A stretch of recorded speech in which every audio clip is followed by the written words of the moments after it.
तो मेरे प्यारे बच्चों, एक्सेप्शंस में अब हम बात करेंगे ऑक्सीडेशन स्टेट निकालते हुए contribution of coordinate covalent bonds. क्या? कंट्रीब्यूशन ऑफ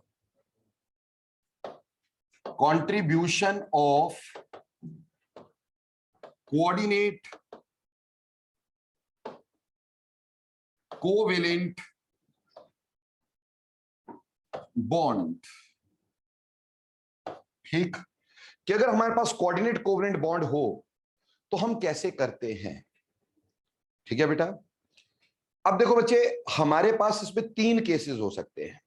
कोऑर्डिनेट बॉन्ड में हमारे पास तीन तरह के केस हो सकते हैं। वो तीन तरह के केस कौन से हैं? केस नंबर 1, वाह बड़ा मस्त सा कलर है। केस नंबर 1 है अगर कोऑर्डिनेट बॉन्ड जो हो it is in between same elements. ठीक, ऐसा हो सकता है केस 1, इफ कोऑर्डिनेट बॉन्ड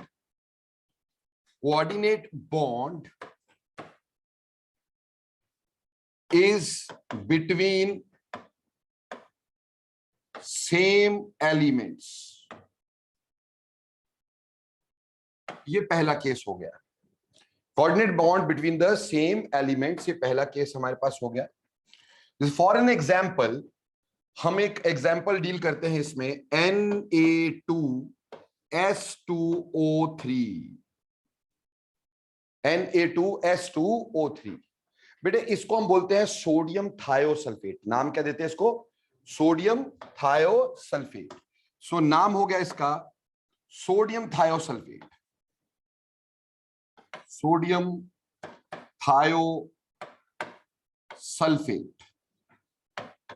अब जो सोडियम थायोसल्फेट है बेटा, ठीक, इसको हम प्यार से फोटोग्राफर्स हाइपो भी बोलते हैं। This also called as photographers hypo या सिंपली हाइपो। फोटोग्राफर्स हाइपो क्योंकि ये बेटा फोटोग्राफी में यूज होता है फॉर फिक्सिंग द इमेज को फिक्स करने के लिए हम ये फोटोग्राफी में यूज करते हैं फोटोग्राफर्स हाइपो। अब इसके स्ट्रक्चर को अगर हम देखते हैं तो इसमें हमारे पास S is the central atom. इसका 3 ऑक्सीजन है, O negative, double bond O, ठीक, and there is a coordinate bond between sulphur. ठीक, और रही बात Na1 पॉजिटिव यहां, क्योंकि ये आयोनिक बॉन्ड है, because these are ionic bonds, तो इसलिए नेगेटिव पॉजिटिव की तरह शो किया है मैंने इसको। ठीक, कोवलेंट बॉन्ड तो डंडों से शो कर देते हैं, बट आयनिक बॉन्ड हम किससे शो करते हैं? नेगेटिव पॉजिटिव से। तो सोडियम और ऑक्सीजन, मेटल और नॉन मेटल में कौन सा बॉन्ड होता है? आयनिक। तो आयनिक बॉन्ड है, उसको पॉजिटिव नेगेटिव से शो किया है मैंने। देखो बेटा, सबसे पहली बात हमने की case 1, when coordinate bond is in between the same elements। Here coordinate bond is in between same elements। ऐसे केस में क्या होता है? ऐसे केस में बेटे हमारे पास दो चीजें इसमें, एक एक्सेप्टर एटम, एक डोनर। कोऑर्डिनेट बॉन्ड क्या होता है? जब शेयर्ड पेयर एक ही एटम से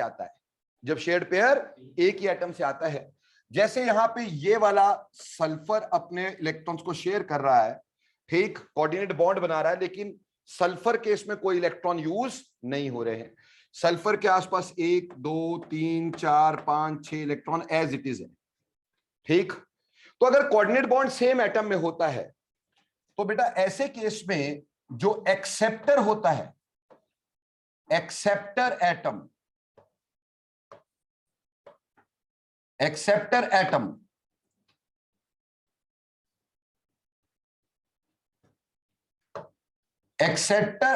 gets -2 for a coordinate bond, for one coordinate bond। एक कोऑर्डिनेट बॉन्ड के लिए एक्सेप्टर एटम जो होगा उस पे -2 होगा, और जो डोनर एटम होगा, डोनर एटम गेट्स +2। एक कोऑर्डिनेट बॉन्ड के लिए एक्सेप्टर पे -2, डोनर पे +2 होगा। जैसे इस केस में सल्फर की ऑक्सीडेशन स्टेट आपको निकालनी थी।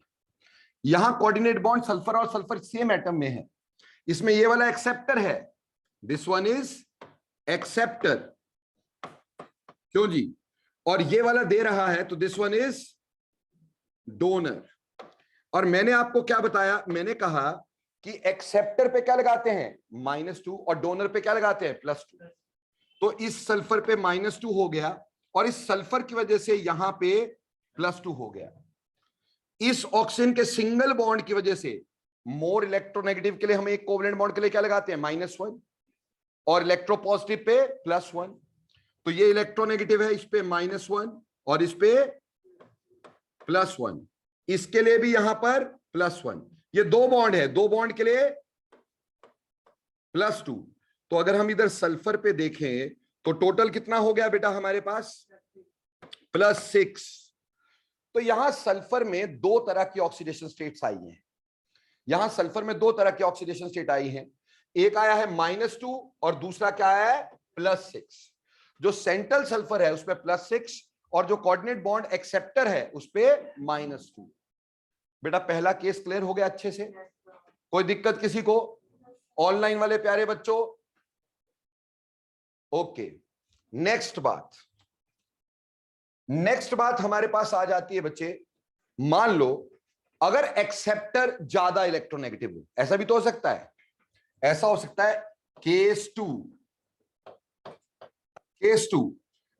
हम बोल रहे हैं व्हेन एक्सेप्टर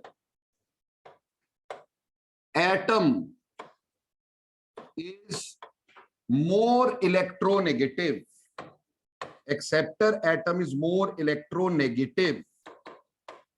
ठीक, now taking the case here acceptor atom is more electronegative, ऐसे केस में मान लो मैंने लिया Na2SO4 का एग्जांपल ले लेते हैं। Na2SO4 का मैंने एग्जांपल लिया आपका शेयर करने के लिए।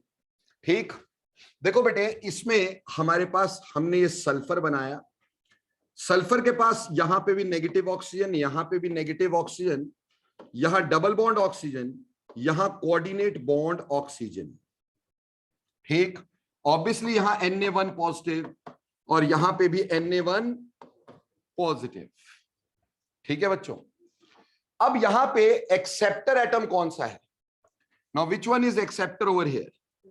हम ये देख रहे हैं ये एक्सेप्टर है और ये डोनर है। तो हमने देखा एक्सेप्टर एटम ज्यादा इलेक्ट्रोनेगेटिव है।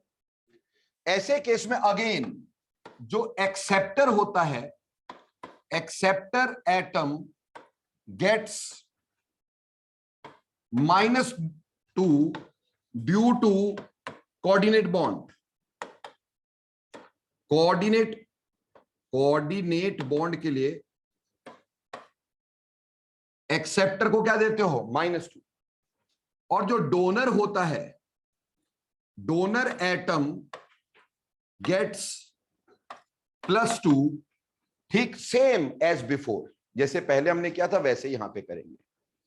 अब इस केस में अगर हम ध्यान दें तो बेटे हमें समझ में क्या आएगा कि इस ऑक्सीजन पे क्या होगा -2, इस ऑक्सीजन पे क्या होगा -2, और इस सल्फर पे इस ऑक्सीजन की वजह से क्या होगा +2। Got it? इस सिंगल बॉन्ड की वजह से +1, इस सिंगल बॉन्ड की वजह से +1, इस डबल बॉन्ड की वजह से +2।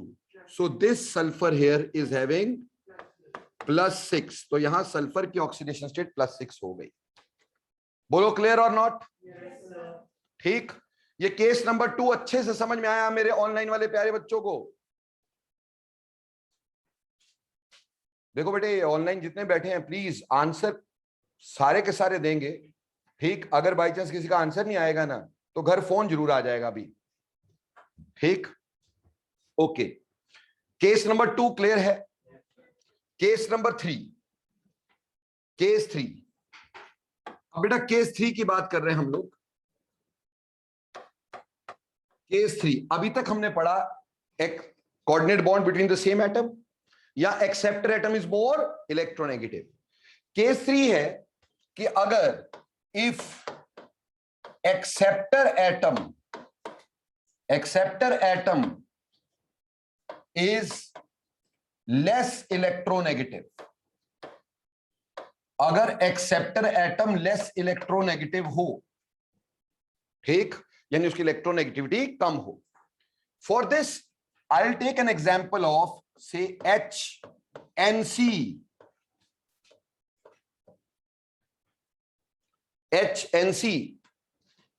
Here, there is a coordinate bond between nitrogen and carbon. There is a coordinate bond between the carbon and nitrogen, where nitrogen is giving electron. क्योंकि हमें पता कोऑर्डिनेट बॉन्ड की टेल कहां लगाते हैं, डोनर की तरफ, और हेड कहां लगाते हैं, एक्सेप्टर की तरफ. तो क्या हम इसमें ऐसा बोल सकते थे कि this one is acceptor and this one is donor, और यहां एक्सेप्टर एटम जो हो गया वो लेस इलेक्ट्रोनेगेटिव हो गया. अगर एक्सेप्टर एटम लेस इलेक्ट्रोनेगेटिव हो जाता है तो बेटा no contribution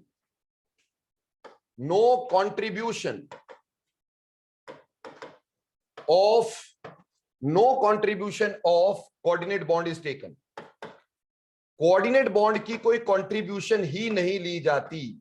coordinate bond is taken, उसकी कोई कंट्रीब्यूशन ली ही नहीं जाएगी.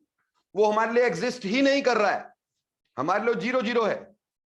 समझ में आई बात? क्योंकि ऐसा केस जब हम बनाते हैं कि एक्सेप्टर एटम लेस इलेक्ट्रोनेगेटिव, ये हम अपना दिल रखने के लिए बनाते हैं, ठीक. अदरवाइज जो ज्यादा इलेक्ट्रोनेगेटिव है वो कम इलेक्ट्रोनेगेटिव को इलेक्ट्रॉन देगा थोड़ी यार, वो जस्ट ऑक्टेट्स कंप्लीट करने के लिए. क्योंकि आपको पता है कि कोऑर्डिनेट बॉन्ड कब था, जब ऑक्टेट रूल होता था. ऑक्टेट रूल जब खत्म हो गया, कोऑर्डिनेट बॉन्ड खत्म हो गया, ठीक. लेकिन आप ये मेरे को पूछ सकते थे, सर आप ही खुद ही बोलते हो कि आजकल कोऑर्डिनेट बॉन्ड की कोई औकात होती नहीं, ठीक. आजकल हम डबल बॉन्ड लगाते हैं उसकी जगह, या प्लस माइनस शो करते हैं उसकी जगह, ठीक. बिल्कुल सही बोलते हो, आज हम उसको ऐसे ही शो करते हैं. लेकिन ये रूल तब बनाए गए थे जब हमारे पास ऑक्टेट रूल हुआ करता था. इसलिए वो रूल्स मैं आपको समझा रहा हूं. क्लियर हो गया? अब इस केस में हमें समझ में आ गया इसकी कोई कंट्रीब्यूशन हमने लेनी नहीं है. किसकी? इसकी कोई कंट्रीब्यूशन नहीं लेनी है, तो सिर्फ दो बॉन्ड की कंट्रीब्यूशन लेनी है. अब दो बॉन्ड में जो इलेक्ट्रोनेगेटिव है उसके ऊपर -2 और यहां पे +2, तो कार्बन की यहां पे क्या आ गई, +2. नाइट्रोजन की इन दो बॉन्ड की वजह से -2 और इस बॉन्ड की वजह से -1. तो नाइट्रोजन पे टोटल कितना हो गया, -3. लेकिन हमने कोऑर्डिनेट बॉन्ड की कोई कंट्रीब्यूशन नहीं ली. गॉट इट और not? I can give you one more example to this ताकि अंडरस्टैंड कर सकें easily. Say I have carbon monoxide. Carbon monoxide is like this again. Structure of carbon monoxide is this again. Now tell me which one is acceptor? Carbon is acceptor and oxygen is donor. Now here again donor is more electronegative and acceptor is electro positive. तो हमने इसकी contribution लेनी नहीं है. तो जब इसकी contribution लेनी नहीं है तो दो ही बॉन्ड की कंट्रीब्यूशन. तो कार्बन के ऊपर क्या आएगा, +2. ऑक्सीजन पे क्या आएगा. इज इट क्लियर बच्चों? अच्छे से समझ में आ गई मेरी बात? तो ये हो गया कोऑर्डिनेट बॉन्ड जब भी आता है तो वो कैसे होता है. गर्वित बेटे समझ में आया कि नहीं आया? मिस्टर गर्वित? Yes sir. ठीक, जवाब दे दिया करो भाई. तो ये हो गया कोऑर्डिनेट बॉन्ड की कंट्रीब्यूशन. अब चलते हैं सम मोर एक्सेप्शंस. ठीक, एक्सेप्शंस तो दुनिया भरी पड़ी है, तो चलिए सम मोर एक्सेप्शंस इन कोऑर्डिनेशन. अब हमने ये भी पढ़ लिया कोऑर्डिनेट का कहां होगा कैसे. अब हम बात करेंगे, सबसे पहले तो डिस्कशन करेंगे ionic compounds containing non metals. देखो हमें पता आयनिक बॉन्ड कहां होता है, मेटल और नॉन मेटल में, है ना बेटा. ये बताया गया था कि ionic bond is always formed between metal and non metal. पर एक बात और बताई थी कि अगर मेरे को नॉन मेटल का आयनिक बॉन्ड चाहिए तो कम से कम एक कॉम्प्लेक्स आयन चाहिए. ठीक, अब ऐसे केस को हम लेके चल रहे हैं. ठीक, जैसे कि मान लो मेरे पास बोला NH4NO3 और मुझे कहा इसमें नाइट्रोजन में ऑक्सीडेशन स्टेट निकाल दो. क्या दोनों नाइट्रोजन की ऑक्सीडेशन स्टेट सेम होगी? अगर सेम होती इकट्ठा ही लिख देते यार. सेम तो नहीं है, अलग अलग है। और हमें यह भी समझ में आ रहा है इसमें कटायन भी कॉम्प्लेक्स है और इसमें अनायन भी कॉम्प्लेक्स है। So there must be an ionic bond, there must be an ionic bond. तो आयनिक बॉन्ड अगर है, so this will break up into NH4 positive and NO3 negative. Now you can easily calculate by your conventional method. Ionic compound में हम इसको ions में तोड़ देते हैं और फिर निकालते कन्वेंशनल मेथड से। गॉट इट और नॉट? जैसे कि अगर मैं इधर बात करूं तो यहां आएगा अब x प्लस 1 इंटू 4, ठीक, शुड बी इक्वल टू +1, क्योंकि टोटल चार्ज हियर इज +1। तो x plus 4 is equal to +1, therefore x is equal to -3। Got it? अब यहां आ जाओ, यहां x plus -2 into 3 should be equal to -1, ठीक। और यहां पे x -6 इज इक्वल टू -1, ठीक। तो x यहां पे आ गया +5। So see here we have two oxidation states of nitrogen, one is -3, another is +5। Are you clear?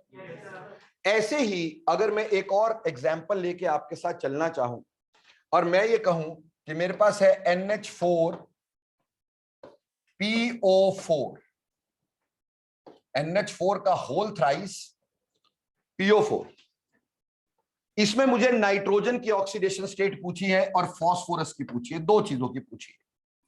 ना मुझे नाइट्रोजन की पता है ना मेरे को फास्फोरस की पता है, मेरे को दोनों की निकालनी है। अगेन इसका कटायन भी कॉम्प्लेक्स है, इसका अनायन भी कॉम्प्लेक्स है। सो ऑब्वियस सी बात है बेटा, this will be breaking down. And how this will break, please see this.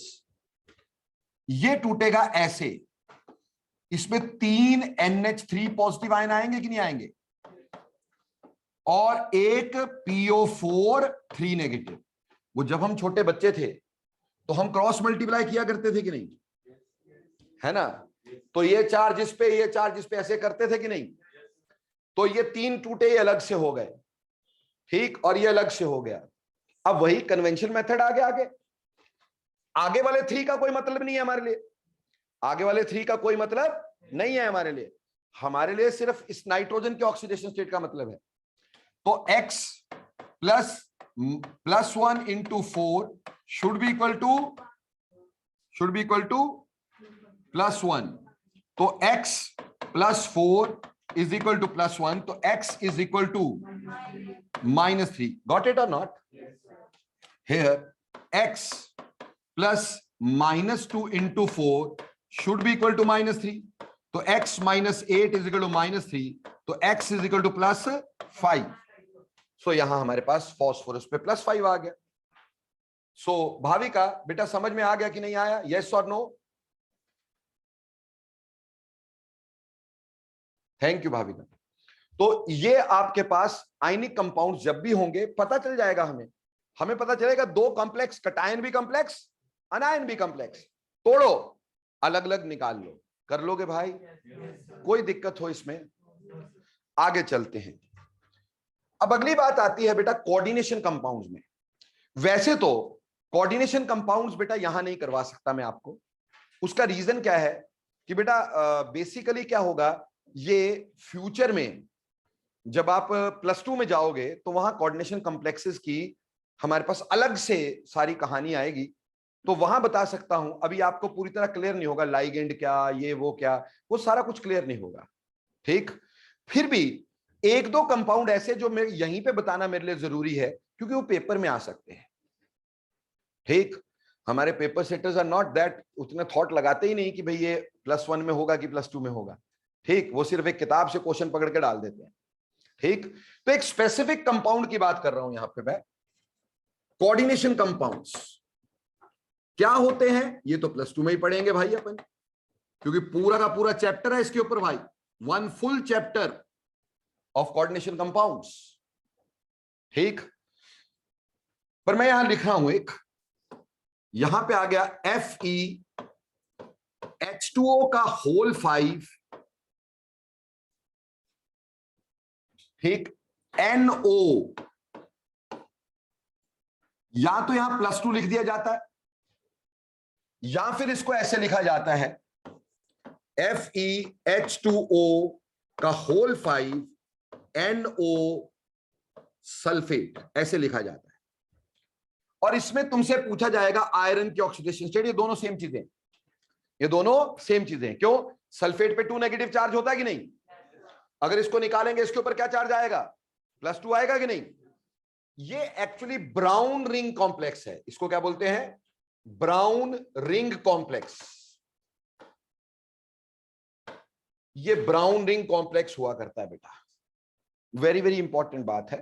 ठीक, ये ब्राउन रिंग कॉम्प्लेक्स कहलाता है बेटा।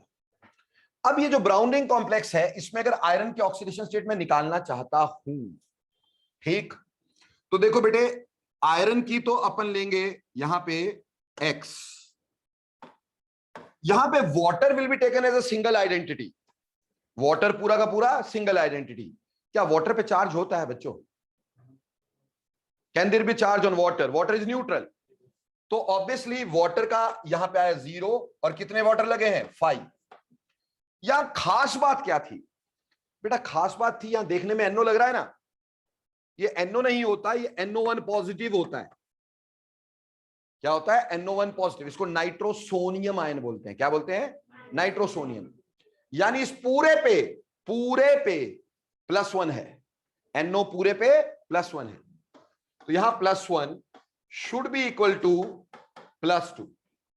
ठीक, तो X +1 इज इक्वल टू +2, तो X comes out to be +1। Interesting बात कि आयरन जो होता है ना बेटा, आयरन की ऑक्सीडेशन स्टेट यहां तो 2 होती है या 3 होती है। This is the only compound in the universe in which iron shows +1 oxidation state.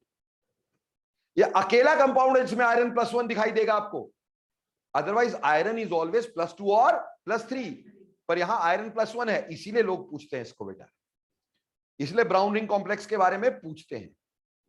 ठीक, इसी तरह का एक और जो जनरली पूछा जा सकता है, एक बोलते हैं सोडियम नाइट्रोप्रूसाइड। सोडियम नाइट्रोप्रूसाइड। ठीक, अब सर ये क्या है sodium nitroprusside? What is this? देखो बेटा, सिंपल, Na2FeCN का whole 5 NO, this is sodium nitroprusside. This sodium nitroprusside, got it और नॉट? अब बेटा देखो, सिंपल बात यह है कि हम इसका चार्ज जो है वो यहां लिख सकते कि नहीं? इसका चार्ज यहां लिख सकते कि नहीं? है ना? तो इसको अगर तोड़ें भी तो हम ऐसे तोड़ सकते हैं कि यहां पे 2Na1 पॉजिटिव है, और ये टूटा FeCN का whole 5 NO like this. Got it? अब यहां पे ये X हो गया बेटा। कंप्लीट साइनाइड पर, कंप्लीट साइनाइड पर -1 होता है, -1 × 5।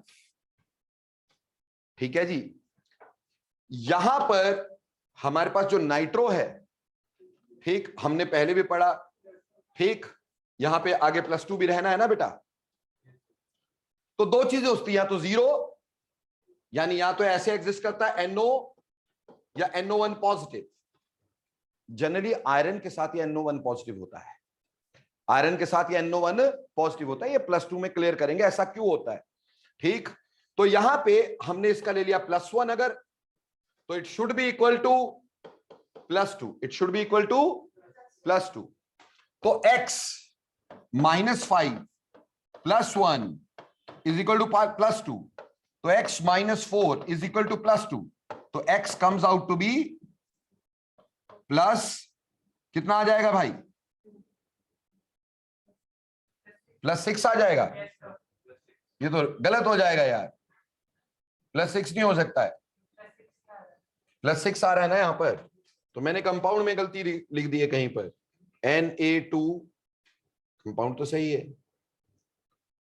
साइनाइड का 5,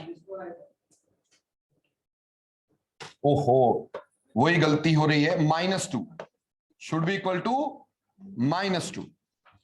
ठीक, तो यहां पे -2 के इक्वल करने का, तो यहां पे आ जाएगा +2। क्या आ जाएगा?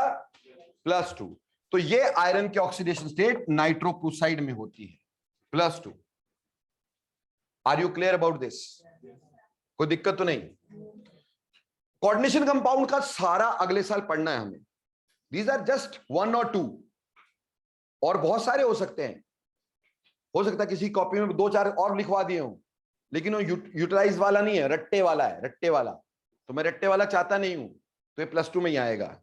ठीक, ये 2 इसलिए बता दिए, बाई चांस स्कूल में पूछ ले, इसलिए बताए हैं। ठीक, आगे चलते हैं। बेटा इसका कलर ब्राउन होता है, नाइट्रेट का टेस्ट करते समय होता ही है। ठीक, आगे चलते हैं non stoichiometric compounds. Non stoichiometric compounds, non stoichiometric compounds. तो मेरे प्यारे बच्चों, जब हम नॉन स्टोइकियोमेट्रिक कंपाउंड्स की बात करते हैं, ठीक, when we talk about non stoichiometric compounds, ठीक, तो नॉन स्टोइकियोमेट्रिक कंपाउंड्स में अगर हम देखें, जैसे एक हो गया आयरन Fe.930। नॉन स्टोइकियोमेट्री का मतलब क्या होता है? जिसमें रेशो होल नंबर में नहीं होती है, स्टोइकियोमेट्री एग्जैक्ट नहीं होती है। समझ में आई? एक्चुअली क्या होता है कि जब भी ऐसे नॉन स्टोइकियोमेट्रिक होते हैं ना, तो हमारे पास यहां पे अलग अलग तरह की ऑक्सीडेशन स्टेट्स होती है आयरन की। ठीक, आयरन 2 मेजर स्टेट्स में रहता है। इसके अंदर आयरन या तो +2 वाला होगा और साथ में आयरन +3 वाला, इसमें 2 ऑक्सीडेशन स्टेट्स होगी। अगर आप इसको कन्वेंशनल मेथड से निकालते, प्लीज सी हियर, पहले पेन ड्रॉप करें फिर मैं समझाऊंगा इसको। कन्वेंशनल मेथड से निकालते, मैं इसको x मान लेता ना बेटा, कन्वेंशनल मेथड से मैं बोलता 0.93x प्लस ऑक्सीजन पे -2 शुड बी इक्वल टू 0 और नॉट। तो 0.93x जो होगा वो +2 के बराबर आ जाएगा। तो x कितना आएगा? x आ जाएगा 2 divided by 0.93 and that is 200/93। क्या कभी ऐसा हो सकता था? क्या आधे अधूरे इलेक्ट्रॉन होते हैं? सो एक्सेप्शन तो है। इसमें iron is found in +2 and +3 both. तो इसमें आयरन +2 +3 दोनों में पाया जाता है बेटा। ठीक, ऐसे कंपाउंड में आयरन +2 +3 दोनों में पाया जाता है। इसकी 2 ही ऑक्सीडेशन स्टेट। देखो +1 ऑक्सीडेशन स्टेट तो सिर्फ एक ही जगह है ना बच्चे, वो कहां है? ब्राउन रिंग कॉम्प्लेक्स में है ना बेटा। ठीक, बाकी सब जगह तो क्या होता है? +2 या +3। तो यहां +2 +3। अब मान लो तुमसे क्वेश्चन बताता हूं। ठीक, अब मेरे को यह बताना है इसमें कितना +2 है और कितना +3 है, percentage of +2 and percentage of +3, कि इस टोटल में से बोला कुछ ये है कुछ ये है, तो कितना ये है कितना ये है, हम कैसे निकालेंगे? Please see here how to calculate percentage of this. मान लो मैंने ये मान लिया कि ये जो है ना, ये x प्रेजेंट है, टोटल में से ये कितने हैं? x है। तो बोलो ये कितने होंगे? फिर लड्डू है तुम। टोटल कितने हैं? 0.93। टोटल कितने हैं? 0.93। So this must be 0.93 minus x। अगर मैंने इसको x मान लिया कि इसमें से x ये हैं, इतने अमाउंट x अमाउंट ये है, तो इसका अमाउंट कितना हुआ? 0.93 minus x। Now as the whole compound is neutral ना, तो सारी ऑक्सीडेशन स्टेट का सम क्या होगा? 0 होगा। तो हम ऐसा बोल सकते हैं कि यहां +2 into x plus +3 into 0.93 minus x। ठीक, और ऑक्सीजन का क्या? +-2 शुड बी इक्वल टू 0 कि नहीं? इसका चार्ज इंटू इस अमाउंट, इसका charge into its amount plus इसका चार्ज, सभी के चार्जेस का sum should be equal to 0 और not. as the compound as the whole is neutral, isn't it? अब हम यहां से x निकाल लेते हैं भाई, तो 2x प्लस 3 से मल्टीप्लाई करो जरा इसको, कितना आएगा 2.79, ठीक है जी। और यहां क्या आ जाएगा -3x -2 इज इक्वल टू 0। थोड़ा सॉल्व कर लेते हैं, मैथमेटिक्स आता होगा थोड़ा बहुत। तो 2x और ये क्या आया -x, और इसमें से 2 माइनस कर दिया 79 शुड बी इक्वल टू, तो x is equal to x 0.79 है, यानी इतने में से इतने आयरन +2 है। तो परसेंटेज ऑफ +2 कैसे निकालेंगे आप? Percentage of iron +2 0.79 divide by total, total कितना है 0.93 इंटू 100। बोलो परसेंटेज आई कि नहीं आई? बोलो परसेंटेज आई कि नहीं आई? अब अगर मान लो परसेंटेज ऑफ Fe3 पूछी होती तो क्या करते? ऑब्वियसली 100 में से इसको माइनस कर देते भाई, है ना।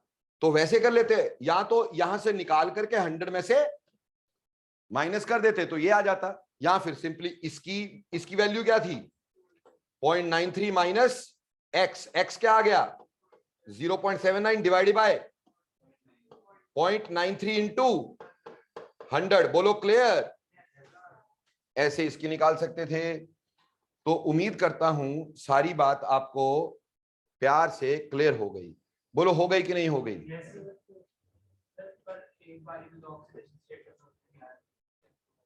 क्यों नहीं हो सकती बेटा? एक कंपाउंड के अंदर कभी कभी मिक्स्ड ऑक्साइड होते हैं, एक से ज्यादा तरह की ऑक्सीडेशन स्टेट एक एलिमेंट की हो सकती है। क्लियर हो गया कि नहीं?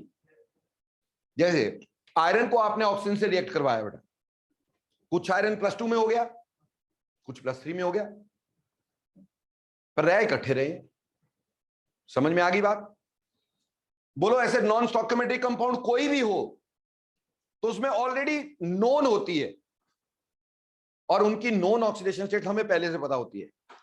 जैसे निक्कल है, अगर निक्कल का नॉन स्टोइकोमेट्रिक कंपाउंड होगा उसमें +2 भी होगा +4 भी होगा, क्योंकि निक्कल एग्जिस्टेंट +2 +4। अब आप बोलोगे सर हमें कैसे पता चलेगा? आप जायज हैं, आपको कैसे पता चलेगा? बेटे ऐसा है, अभी 2 साल केमिस्ट्री पढ़नी है तो धीरे धीरे ये पता चल जाएगा किस कंपाउंड में क्या होता है। एक ही जगह तो सारा कुछ नहीं ना खिलेरा डाल सकते भाई, ठीक? तो वो धीरे धीरे आपको ऑक्सीडेशन स्टेट, जैसे +2 में जाओगे डी ब्लॉक पढ़ोगे तो डी ब्लॉक में किसकी 2-2 ऑक्सीडेशन स्टेट कौन कौन सी है आराम से समझ में आएगा। कुछ एक की तो हमें याद ही है, जैसे आयरन की हमें पता है +2 +3, क्या कॉपर की हमें पता है +1 एंड +2, पता है ना? ऐसे ही बेटा मरकरी की पता है हमें +1 +2, ठीक? ऐसे ही बेटा निकल की +2 +4, ऐसे ही प्लेटिनम की +2 +4, पर rest of this will be done in +2 जब आप डी ब्लॉक पढ़ेंगे, जहां वेरिएबल ऑक्सीडेशन स्टेट्स की बात होगी। Is it clear? बट अभी के लिए कोई भी नॉन स्टोइकोमेट्रिक, कल को मैं ऐसा दे दूं 1.980, बोलो कर सकेंगे अपन? यहां पे कॉपर कौन कौन सा होगा? कॉपर 1 पॉजिटिव, कॉपर 2 पॉजिटिव, हमें तो यही बताना है, ठीक? हाँ, अगर परसेंटेज निकालनी होती तो फिर हम परसेंटेज निकालना भी सीख गए।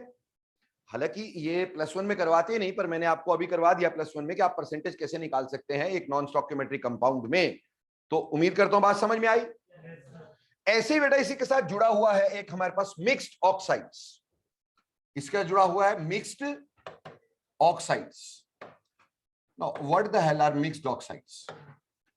बेटे अगेन मिक्स्ड ऑक्साइड्स, ये भी मिक्स्ड ऑक्साइड था जिसमें एक से ज्यादा ऑक्सीडेशन स्टेट वाले हो, वो मिक्स्ड ऑक्साइड। जैसे अगर कल को मैं बात करूं Fe3O4, क्या बात की? Fe3O4, ऐसे मैंने बात कर ली आपके साथ। अब Fe3O4 अगर मैं इसमें बोलूं आयरन की ऑक्सीडेशन स्टेट निकालो, तो निकालो जरा, आप पाओगे 3x + -2 × 4 should be equal to 0। So 3x minus 8 is equal to 0, तो 3x इज इक्वल टू 8, तो x is it possible? So that means it is an exception. So this is a mixed oxide. इसमें iron दो तरह का, iron 2 positive बी, iron 3 positive बी। Percentage निकालना चाहते हो निकाल लो यार, द सेम तरीका इज अप्लाइड। एक्चुअली ये फेरोसोफेरिक ऑक्साइड होता है। क्या होता है? फेरोसोफेरिक, यानी इसमें FeO भी होता है, Fe2O3 भी होता है। ठीक है जी, दोनों को जोड़ के लिखो जरा, क्या बना? Fe3O4 बना कि नहीं बना? तो समझ में आ गया क्यों ऐसा था फॉर्मूला। ऑनलाइन वाले प्यारे बच्चे, ऑफलाइन वाले भी प्यारे, ऐसी बात नहीं है। ठीक, ऐसे ही एक और रेड लेड, एक चुटकी सिंदूर। एक चुटकी सिंदूर का फॉर्मूला तुम क्या जानो जस बाबू? Pb3O4 होता है सिंदूर, PbO और Pb2O3 से बनता है सिंदूर। ठीक,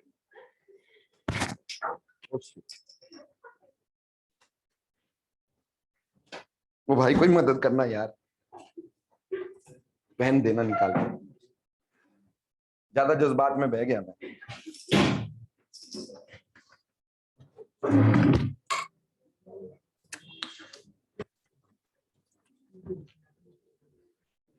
यहां पे again lead is in +2 as well is in +3C। ये आपके पास मिक्स्ड ऑक्साइड रेड लेड सिंदूर का फॉर्मूला है बेटा। This again a mixed oxide. Clear हो गया? तो मिक्स्ड ऑक्साइड में जैसे लेड का हो गया, इसका हो गया, ये मिक्स्ड ऑक्साइड होते हैं। इसमें आप आराम से निकाल सकते हैं कि क्या ऑक्सीडेशन स्टेट है। ठीक, एक एक्सेप्शन होती है मिक्स्ड ऑक्साइड में, N2O3।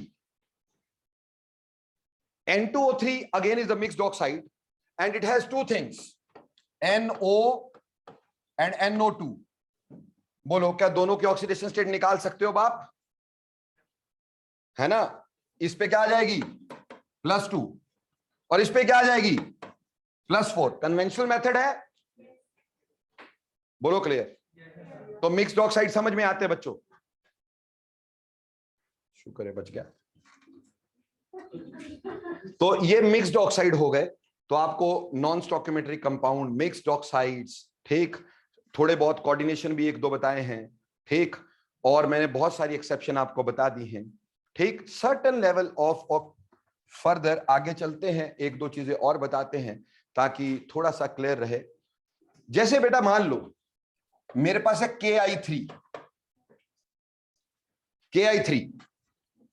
अब KI3 में अगर बाई चांस आपको मैं बोलूं पोटाशियम की ऑक्सीडेशन स्टेट निकालो, तो निकालो जरा, देख क्या रहे हो, निकालो। यस शाबाश, सारे ऑनलाइन वाले आंसर देंगे मेरे को। यतिन, केशव, आपसे आंसर चाहिए मेरे को।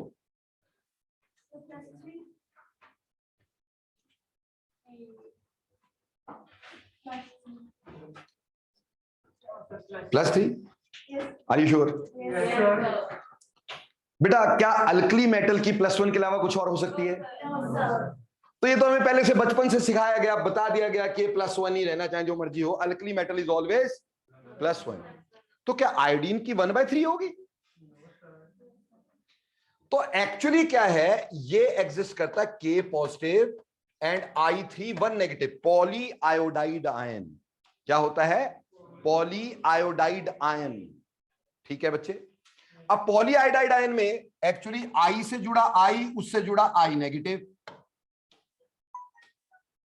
ठीक, I से I नेगेटिव। ये नेगेटिव बीच में भी लगा दोगे तो मेरे पेट में दर्द नहीं है। ठीक, उससे कोई फर्क नहीं पड़ने वाला है। ये पॉली आयोडाइड आयन का स्ट्रक्चर है। आयोडीन तो एक ही बॉन्ड बनाएगा ना दोस्त, तो इस पे आयोडीन का आयोडीन जुड़ा तो 0, इस पे भी 0, और इसके ऊपर समझ में आई कि पिछली भी चली गई? आ गई। ठीक, ऐसे ही हम एक और लेते sodium azide. Sodium azide, sodium azide. No, yes, NaN3। अब तुमसे पूछूं कि जरा नाइट्रोजन की ऑक्सीडेशन स्टेट बताओ, क्योंकि सोडियम की तो +1 ही रहनी है ना, पर नाइट्रोजन की 1/3 हो जाएगी क्या? तो ऑब्वियसली एक्सेप्शन, तो तोड़ो, Na1 पॉजिटिव, N3 नेगेटिव। अब N3 नेगेटिव का structure N triple bond N negative. Now this nitrogen is 0, this nitrogen also is, and this nitrogen is it clear? ऐसे एक होता हाइड्राजोइक एसिड, हाइड्राजोइक एसिड। अब hydrazoic acid की बात करें तो हाइड्राजोइक एसिड है HN3, N3H भी लिख सकते हैं, ठीक। एसिड में H पहले लिखते तो मैंने पहले लिख दिया, अदरवाइज इसको ऐसे भी लिखा हुआ हो तो कुछ और नहीं होगा ये। सर ये अमोनिया है, मारूंगा। अमोनिया क्या होता है? NH3। ये क्या है? N3H। तो ये गलती कोई नहीं करेगा, तो ये सेम ही तो है। इसमें H निकाल दो तो क्या रह जाएगा? H का चार्ज हमेशा +1 और N3 नेगेटिव, तो सेम होगा कि नहीं होगा? बेटा क्लियर है? तो हाइड्रोजोइक एसिड समझ में आता है? आगे चलते हैं। एक नाम सुना होगा कभी, ब्लीचिंग पाउडर। ब्लीचिंग पाउडर, अब ब्लीचिंग पाउडर का फॉर्मूला भी सुना होगा कभी, तो बता दो फिर। CaO। तो मस्त बात ये बताता हूं, ये कोई कंपाउंड ही नहीं दुनिया में, ठीक। बेटा ब्लीचिंग पाउडर कोई कंपाउंड नहीं होता, ठीक, ये एक मिक्सचर होता है। तो सर ये फॉर्मूला क्यों लिखते हैं? मिक्सचर का तो फॉर्मूला ही नहीं होता। फॉर्मूला इसलिए लिखते हैं, ये इसके एक्टिव कंपोनेंट्स है ब्लीचिंग पाउडर के। क्या है? Active parts. Bleaching powder is a mixture of calcium chloride, calcium oxychloride and calcium hydroxide. Calcium chloride, calcium oxychloride and calcium hydroxide उसके मेन पार्ट्स है। अगर मैं तुमसे इसको बोलता कि क्लोरीन की ऑक्सीडेशन स्टेट निकालो, तो फटाफट निकालो। यस यस मोयरा, आपसे आंसर चाहिए मेरे को।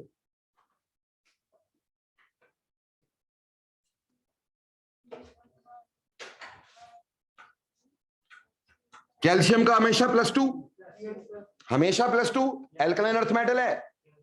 ऑक्सीजन का हमेशा -2, ठीक। और क्लोरीन का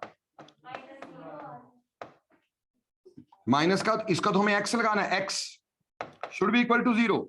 तो सॉल्व करोगे तो x 0 आ जाएगा भाई। अगर x 0 हुआ तो क्या किस चीज से जुड़ना चाहिए ये, ठीक। तो एक्चुअली क्या है, this is a mixture. And mixture किसका? ये कैल्शियम 2 पॉजिटिव का, OCl नेगेटिव का और Cl नेगेटिव का, क्योंकि मैंने बोला mixture of calcium chloride, calcium oxychloride and calcium hydroxide. तो कैल्शियम तीनों में कॉमन था, अलग से लिख दिया। ऑक्सीक्लोराइड में OCl नेगेटिव, ठीक, और क्लोराइड में Cl नेगेटिव। अब अगर मैं इस क्लोरीन को निकालूंगा तो देखो बेटे, ऑक्सीजन का क्या होता है? -2, बिल्कुल सही, -2, ठीक, प्लस क्लोरीन का x should be equal to, तो x इज इक्वल टू +1। इस क्लोरीन पे +1 और इस क्लोरीन पे, तो अब इसमें क्या था, एक क्लोरीन पे +1 था, दूसरी क्लोरीन पे -1 था। कई बच्चों ने तो मेरे को आंसर पहले ही दे दिया था, पर चलो मैंने अपनी तरफ से बताना था, बता दिया। बोलो क्लियर? किसी को कोई दिक्कत? ऐसे ही जनरली हम ऑक्सीजन के हमेशा क्या लेके चलते हैं बेटा? -2। यहां सुपर ऑक्साइड्स में -1/2, यहां पर ऑक्साइड्स में -1। लेकिन दुनिया में 2 कंपाउंड ऐसे भी हैं जिसमें ऑक्सीजन पॉजिटिव ऑक्सीडेशन स्टेट में, जैसे O2F2। फ्लोरीन तो -1 ही रहना है, इंटरनेशनल भिखारी, सबसे इलेक्ट्रॉन लेता है ना भाई। तो ऑब्वियसली यहां पे आएगा 2x plus -1 into 2 should be equal to 0। तो 2x इज इक्वल टू 2, तो x इज इक्वल टू, इस कंपाउंड में ऑक्सीजन की ऑक्सीडेशन स्टेट +1 है, जबकि ऑक्सीजन तो माइनस शो करता है, ठीक। ऐसे ही एक कंपाउंड और है OF2, ऐसे ही कंपाउंड और है OF2। तो कहा कि सिंपल, इस पे कितना +2 सीधे निकाल सकते हो यार। Are you clear? So these are few more exceptions. Now further, अगर मैं तुमसे कल बोलूं सोडियम अमलगम, कौन सा गम? सोडियम अमलगम, और बोलूं सोडियम की निकाल दो ऑक्सीडेशन स्टेट। अब सर अमलगम है क्या? अरे अमलगम तो मिक्सचर है, मरकरी में इसको डिसॉल्व किया तो मेटालिक है, बॉन्ड तो नहीं बनाएगा ना भाई, कोई केमिकल बॉन्ड तो नहीं बनेगा, ये तो डिसॉल्व है। तो इधर oxidation state of this is 0। यार कई बच्चे मेरे को आंसर दे जा रहे हैं, ओए तुम नकल मार के आए हो क्या? ये पिछले लेक्चर में था क्या? अच्छा अच्छा, चलो ठीक है, वेरी नाइस, फिर तो बहुत अच्छी बात है। तो आपको समझ में आ गया सारा का सारा कि नहीं? अब चलते हैं ऑर्गेनिक कंपाउंड्स की तरफ। किसकी तरफ? Organic compounds. Oxidation state, oxidation state in organic compounds. Organic compounds में निकालते कैसे हैं? जैसे बेटे अगर मेरे को बोल दिया HCHO,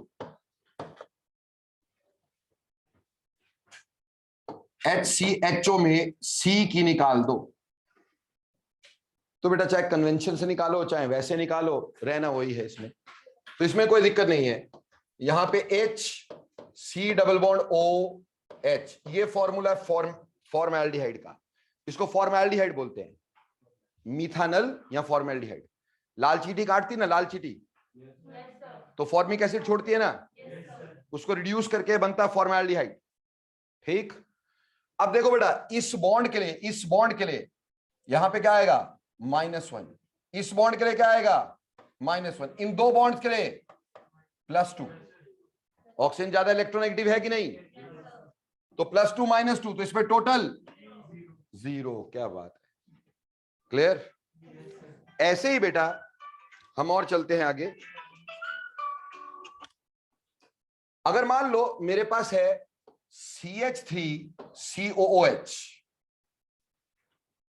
और इसमें इन दो कार्बन की बोली, CH3COOH इन दो कार्बन के ऑक्सीडेशन स्टेट बोली है आपको, कैसे निकालोगे?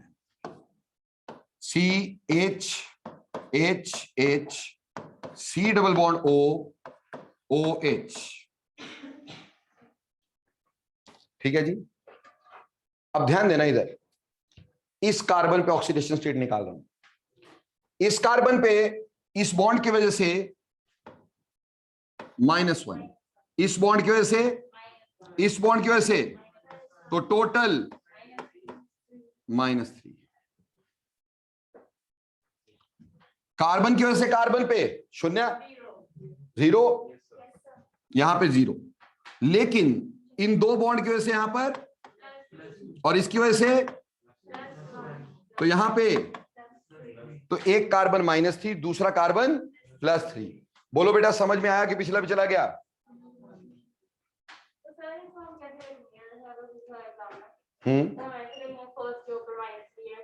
वो आपको यही पूछेंगे किस कार्बन पे पूछ रहे हैं, आपको लिख के देंगे कौन से कार्बन पे है, ठीक, अदरवाइज तो एवरेज ही निकाल सकते हो बेटा। ठीक, तो ऐसे करके, लेकिन एक आपको देता हूं and this will be your homework, ये होमवर्क है, ठीक, एक ही कंपाउंड तसल्ली करवा देगा।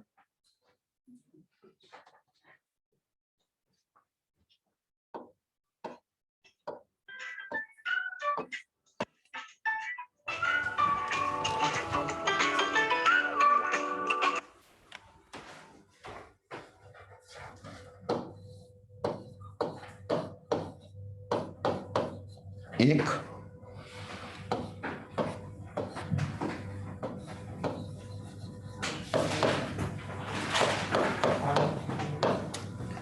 दो, 3, 4,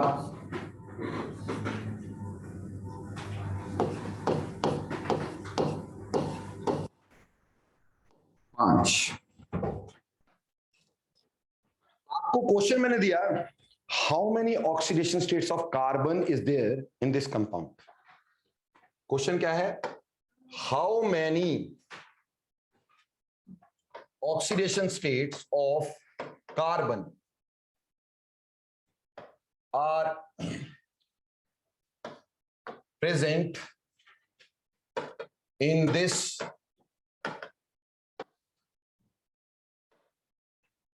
compound।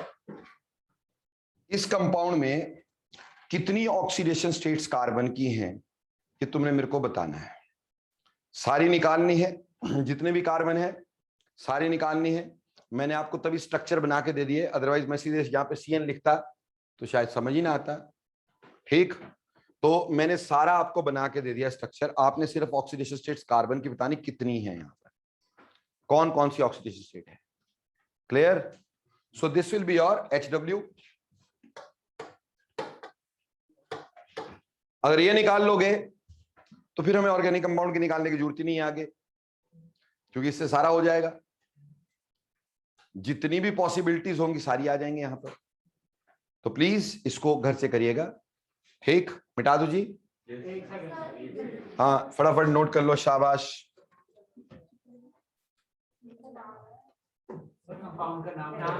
अरे अभी नहीं बता सकते इसका नाम यार, आयुपेक नॉमेनक्लेचर करना होगा तो लंबा चौड़ा कार्यक्रम है।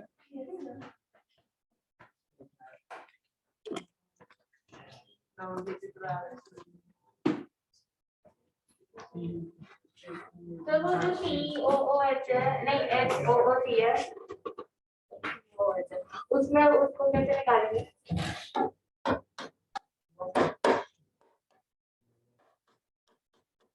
ऐसे है बेटा ये,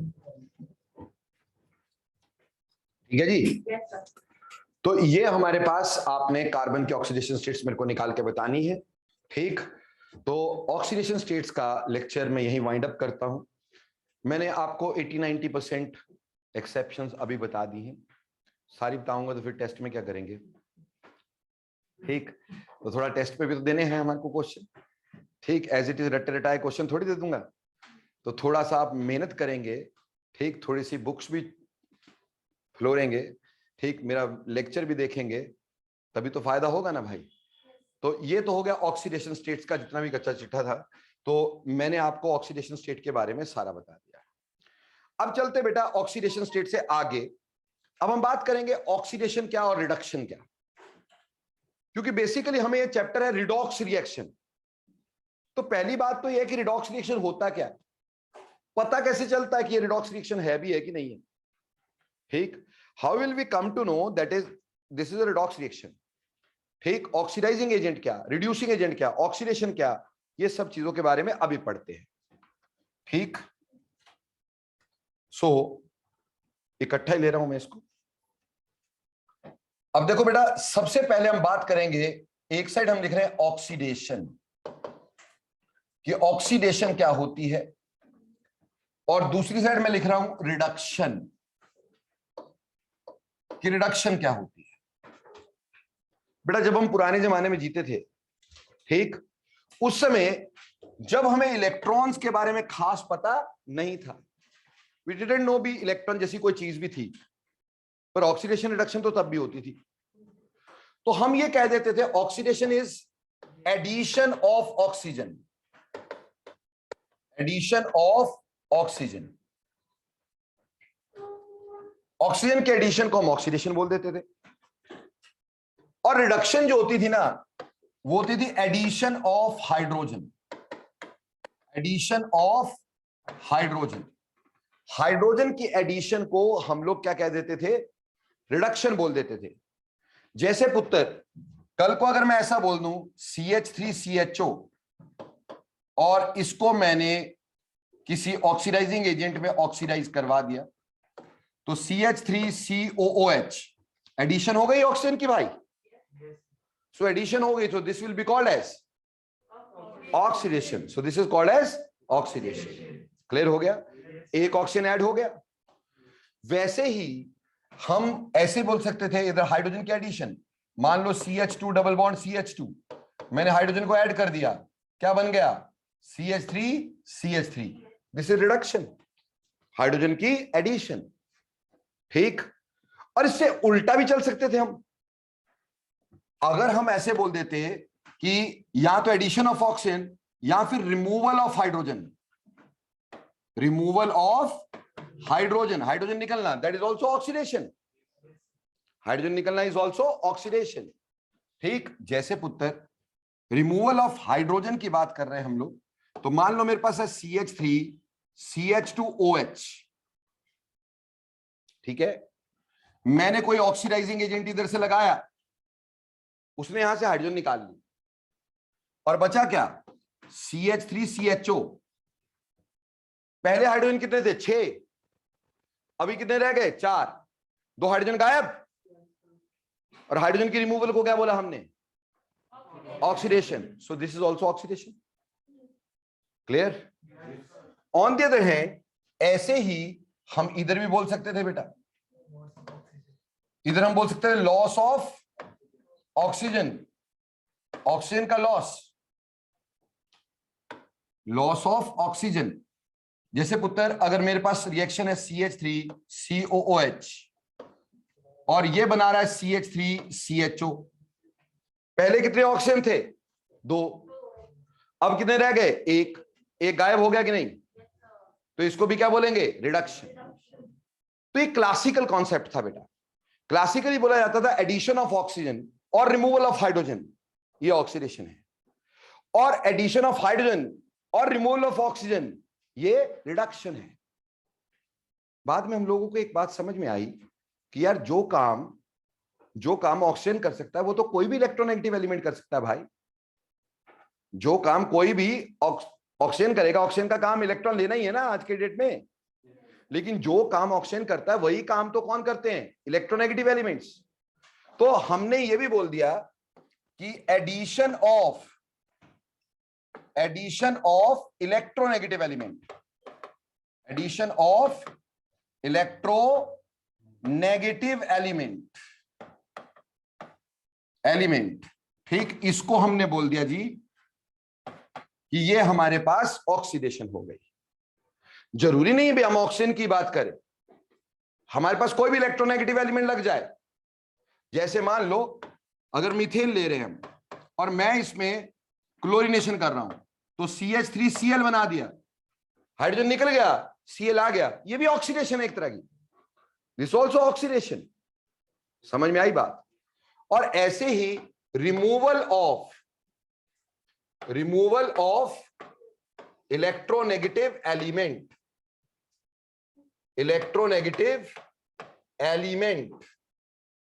इसको हमने रिडक्शन बोल दिया।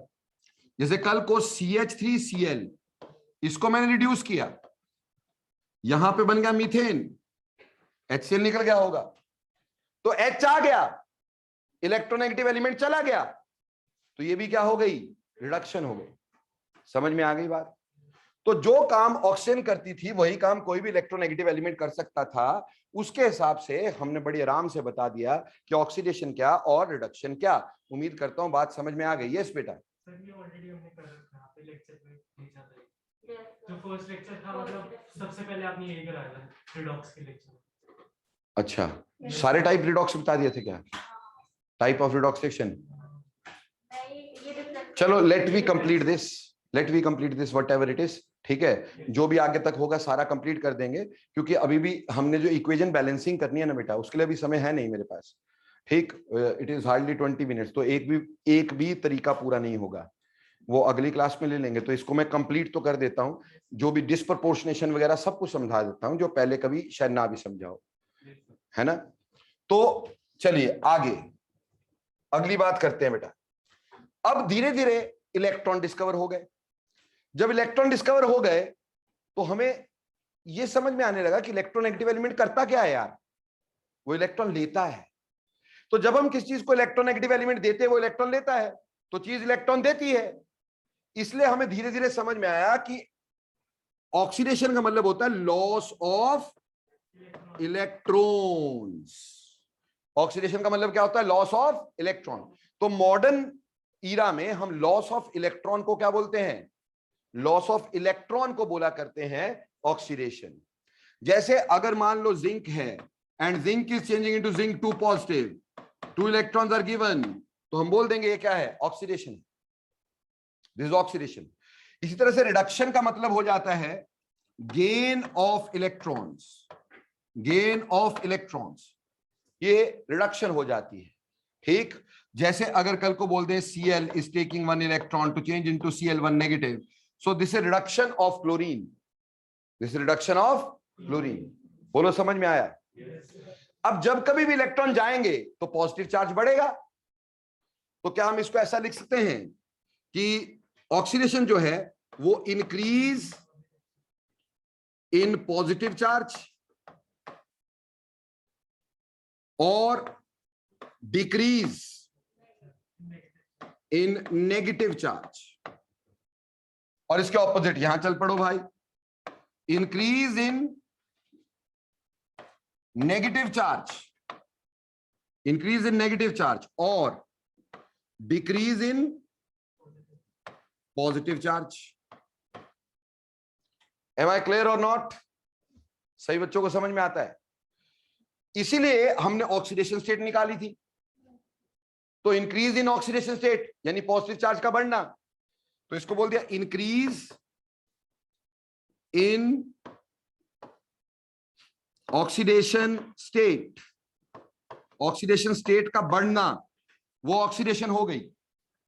जैसे बेटे कल को मेरे पास मान लो Pb2 पॉजिटिव था, कोई रिएजेंट था उसने Pb4 पॉजिटिव बना दिया इसको, तो क्या हो गया, ऑक्सीडेशन हो गई बेटा। समझ में आ गई बात? और वहीं पर हम ऐसा बोल सकते हैं decrease in oxidation state, oxidation state. So decrease in oxidation state की बात करें तो बेटे हमारे पास जैसे Pb4 पॉजिटिव था, taking 2 electron changing into Pb2 positive, so this is also reduction. उम्मीद करता हूं ऑक्सीडेशन रिडक्शन अच्छे से समझ में आ गया। अब हम डिस्कस करेंगे ऑक्सीडाइजिंग एजेंट कौन और रिड्यूसिंग एजेंट कौन। ठीक बेटा, आगे चले, इसको आगे कर दें।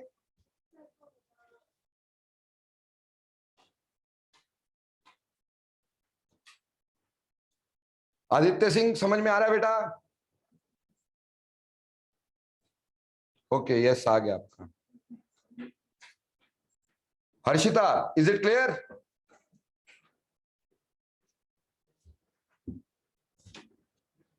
अब बात करते हैं ऑक्सीडाइजिंग एजेंट कौन, रिड्यूसिंग एजेंट कौन। Oxidising agent and reducing agent. बेटा ऑक्सीडाइजिंग एजेंट जो दूसरे को ऑक्सीडाइज करे, खुद क्या होगा, रिड्यूस, है ना। कोई LIC एजेंट होता है तो क्या अपनी पॉलिसी बनाता है? क्या करता है? दूसरों की पॉलिसी बनाता है ना। तो ऑक्सीडाइजिंग एजेंट क्या अपने आप ऑक्सीडाइज होगा? दूसरों को ऑक्सीडाइज करेगा, खुद क्या होगा, रिड्यूस। तो ऑक्सीडाइजिंग एजेंट वो होगा विच रिड्यूसेस अदर, रिड्यूसेस अदर मतलब खुद इलेक्ट्रॉन देगा तो लूज इलेक्ट्रॉन, जबकि ऑक्सीडेशन हम क्या बोलते थे, oxidation, oxidising agent, sorry oxidising agent तो दूसरे को ऑक्सीडाइज करवाएगा ना, तो दूसरे से इलेक्ट्रॉन लेगा तो खुद क्या करेगा, गेन इलेक्ट्रॉन। खुद क्या करेगा, इलेक्ट्रॉन लेगा, विच गेन्स इलेक्ट्रॉन, क्योंकि खुद इसमें क्या होना है, रिड्यूस, दूसरे को क्या करना है, ऑक्सीडाइज, तो दूसरे के इलेक्ट्रॉन ले लेने हैं। इसी तरह से रिड्यूसिंग एजेंट की अगर बात करें,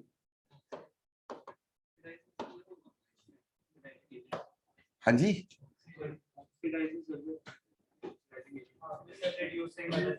ओहो जज्बात में बह गया। ऑक्सीडाइजेस अदर बेटे, रिड्यूसेस अदर नहीं, oxidises other.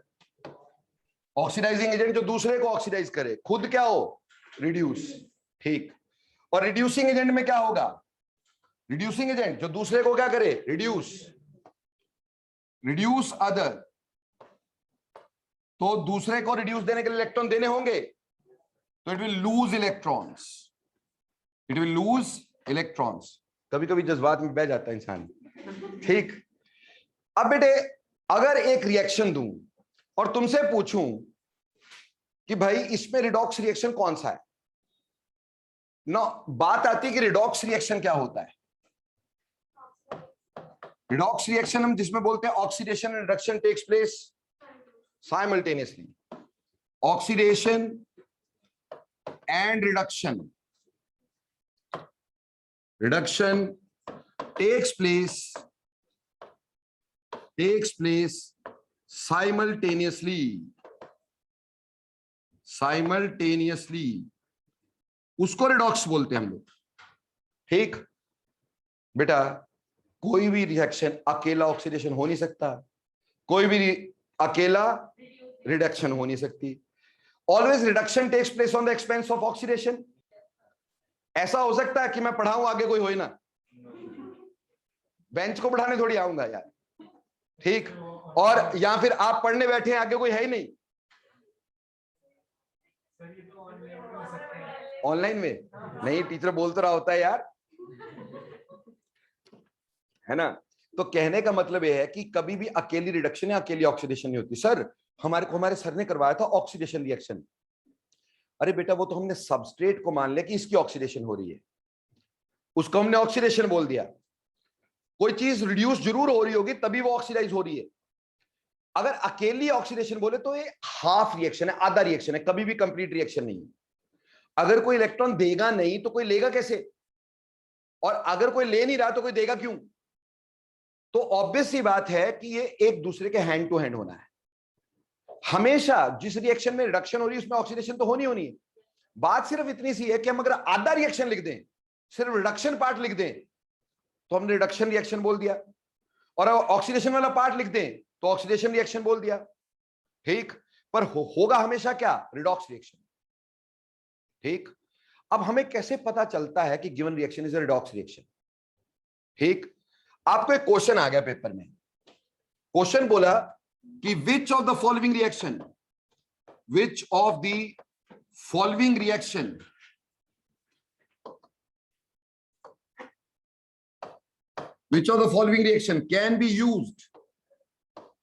can be used to set up an electrochemical cell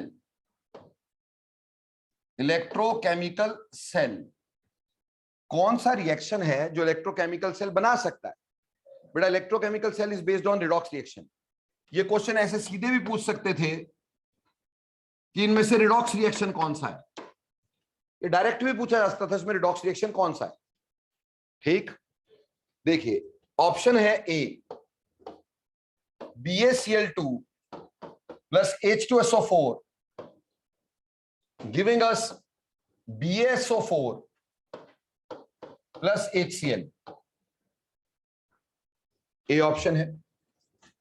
B option AgNO3 plus NaCl giving us NaNO3 and AgCl। C option है H2 plus Cl2 giving us 2HCl। D option है all of above.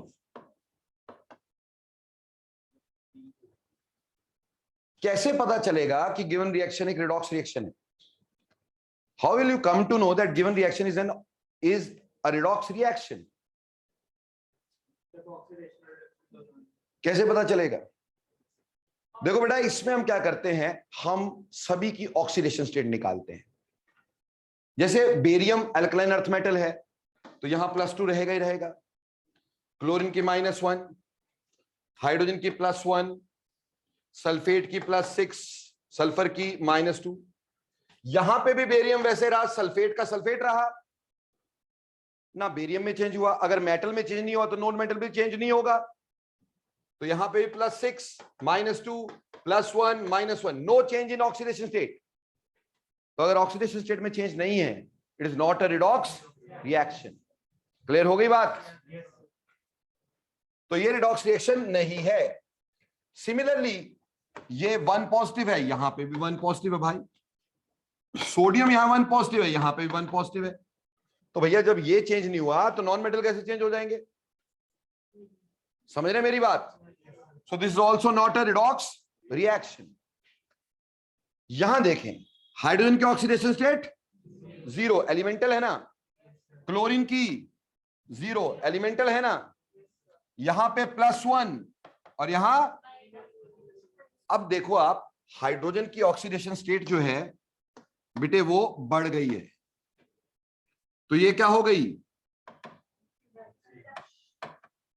Oxidation हो गई, और ये क्या हो गई,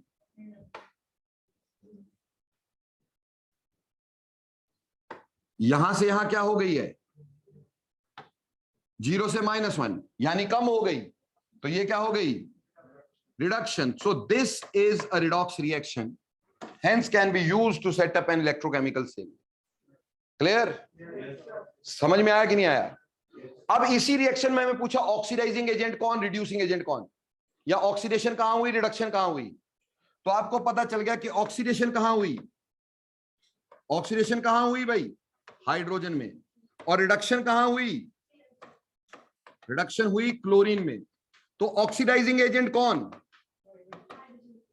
oxidising agent जिसने इलेक्ट्रॉन लिए वो क्या, क्लोरीन, जिसमें खुद रिडक्शन हुई. और रिड्यूसिंग एजेंट कौन, रिड्यूसिंग एजेंट हाइड्रोजन. ऐसे बहुत सारे तरह के क्वेश्चन आपको पूछे जा सकते बेटा. हाँ जी, दे दें एक आधा क्वेश्चन.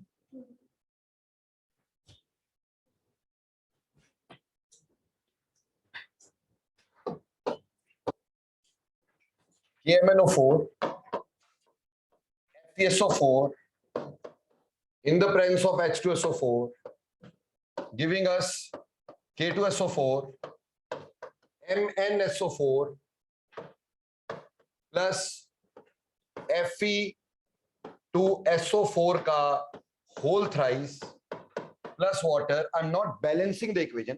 मैं बैलेंस नहीं कर रहा हूं अभी, आपको सिर्फ मेरे को ये बताना है इसमें ऑक्सीडेशन कहां हुई, रिडक्शन कहां हुई, ऑक्सीडाइजिंग एजेंट कौन, रिड्यूसिंग एजेंट कौन. जल्दी से पहले और पहले से जल्दी करके दिखा देना है. हाँ जी, MnSO4 है जी.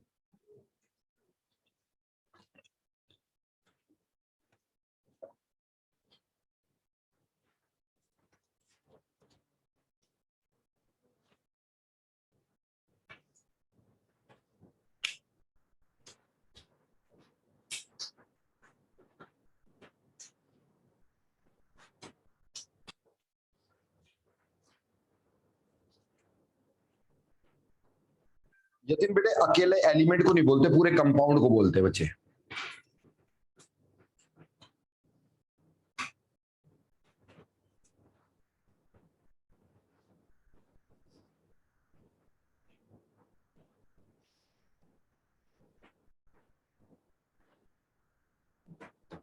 नो, यहां मैंगनीज की ऑक्सीडेशन स्टेट +7 है, आयरन की +2 है, बाकी मेरे को जरूरत नहीं है, तुम सब निकालोगे, तुम तो निकालोगे ना भाई. यहां पे आके मैंगनीज की +2 हो गई और आयरन की +3 हो गई, तो हमें समझ में आया यहां से यहां तक क्या हो गया, there is decrease, so this is reduction. ठीक, और ऑक्सीडेशन ये हो गई. मैंगनीज में हमारे पास रिडक्शन हुई क्योंकि मैंगनीज का ऑक्सीडेशन स्टेट चेंज हुआ, लेकिन हम अकेले चीज को नहीं लिखते होते, हम पूरे कंपाउंड को लिखते हैं. तो अगर बोले कि ऑक्सीडाइज कौन हुआ, ऑक्सीडाइज्ड हुआ तो आयरन, लेकिन लिखेंगे क्या, FeSO4 या फिर Fe2 पॉजिटिव लिख देंगे तो चलो चलेगा, चला सकते हैं हम लोग. ऐसे ही रिड्यूस, रिड्यूस कौन हुआ, ऑब्वियसली KMnO4, और वैसे हुआ Mn7 पॉजिटिव, 7 पॉजिटिव, 7 था ना इसका चार्ज. तो इसमें बोला कि अगर बोलूं ऑक्सीडाइजिंग एजेंट, ऑक्सीडाइजिंग एजेंट, तो वो जो खुद रिड्यूस हुआ यानी KMnO4, और अगर बोलूं रिड्यूसिंग एजेंट, रिड्यूसिंग एजेंट जो खुद ऑक्सीडाइज हुआ FeSO4. बोलो समझ में आया कि नहीं आया? ऐसे क्वेश्चन कर सकते हो. Now there is a special kind of oxidising oxidation reactions एक होता है डिस्प्रोपोर्शनेशन। बेटा अगर मैं एक इक्वेशन लिखूं P4, I am not balancing in the presence of OH negative, giving us PH3 plus H2PO21 negative. Here oxidation state of phosphorus is 0. Here it is -3 and here it is +1. So what happened in this? Phosphorus ही क्या हुआ? Reduce हुआ कि नहीं? और phosphorus ही क्या हुआ? Oxidised. क्योंकि phosphorus की ऑक्सीडेशन स्टेट बढ़ी और फॉस्फोरस की क्या हो गई? कम। बड़ी भी कम भी हो गई। तो ऐसे रिएक्शन को when oxidation and reduction takes place in same substance, ऐसे रिएक्शन को हम बोलते हैं डिस्प्रपोर्शनेशन।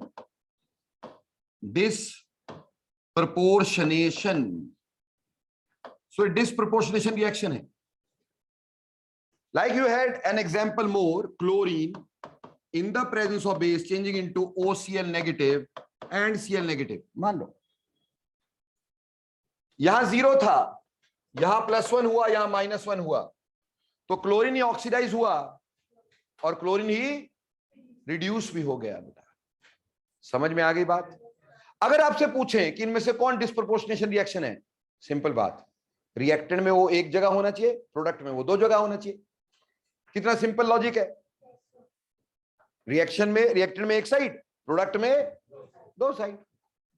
इसी का ऑपोजिट रिएक्शन होता है जिसको बोलते हैं कॉन प्रोपोर्शनेशन। कॉन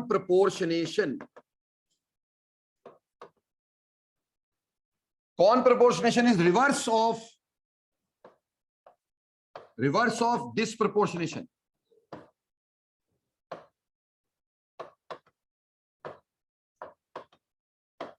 ठीक, रिवर्स ऑफ डिस्प्रोपोर्शनेशन। जैसे अगर इसी रिएक्शन को उल्टा लिख देता हूं फॉर द टाइम भी, अब दो चीजें मिलकर एक बन रही हैं,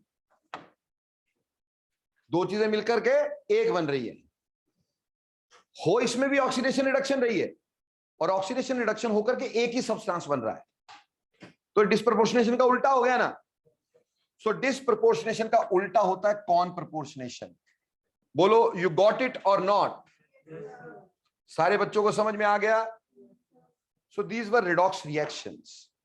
So next class we'll be dealing with balancing of equations. How to balance equations. ठीक, ये next time deal करेंगे. So thanks a lot for today. Hopefully जो करवाया समझ में आ गया होगा.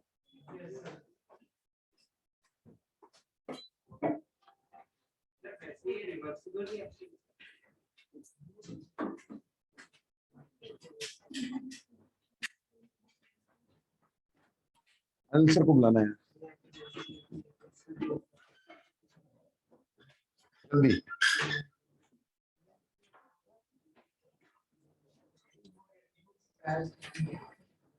Yes Sangat, you want to ask anything? Yes पूछिए बेटा।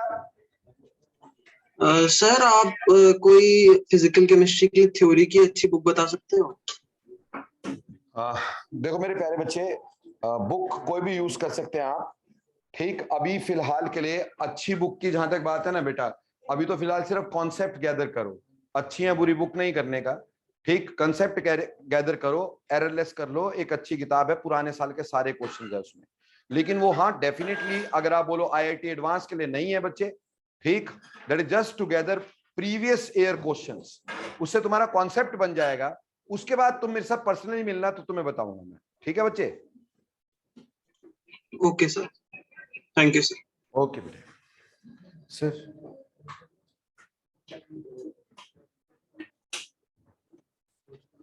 बस होमवर्क एक ही दिया है आज, ये बंद नहीं हो रहा है क्योंकि यहाँ रिन्यू करो या अनइंस्टॉल करो। अब मैं क्या करूं?